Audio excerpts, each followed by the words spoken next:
علی آقا جان سلام. این گاوا مال شما علی آقا؟ خسته نباشی.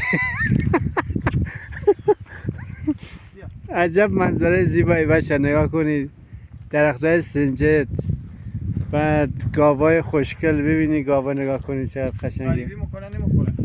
آره ببین بچه های عزیز، ببین چه گاو قشنگیه. این گوساله است. گوساله است. آره گاو، اینم گاو ماده است. من فکر کردم گوساله است اول. اینم نره. ببینید بچه چقدر قشنگه، چه ابهتی داره این گاو، چقدر خوشگله. اینم درختای سنجده.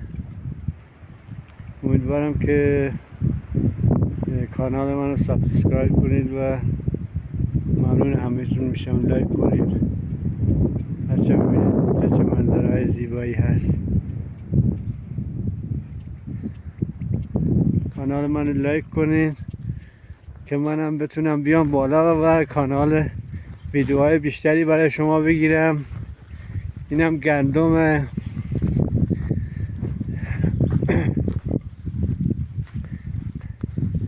جای خیلی دیدنیه. نگاه کنید بچه، گاوه خورده حساس داره. من رفتم جلو، یه مقدار حساسیت به خرج خواست به من حمله کنه. امیدوارم کانال منو سابسکرایب کنید و لایک بخوره.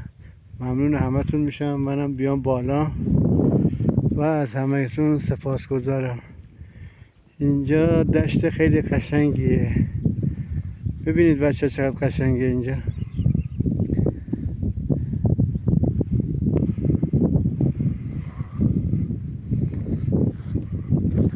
بچه نکنید آب داره میاد پایین. یه داره آب تو لوله مونده، داره میاد از اینجا میره تو گندم. این هم درخت سنجده. فعلا خدا حافظ، در دیدار بعد، خدا نگهدار.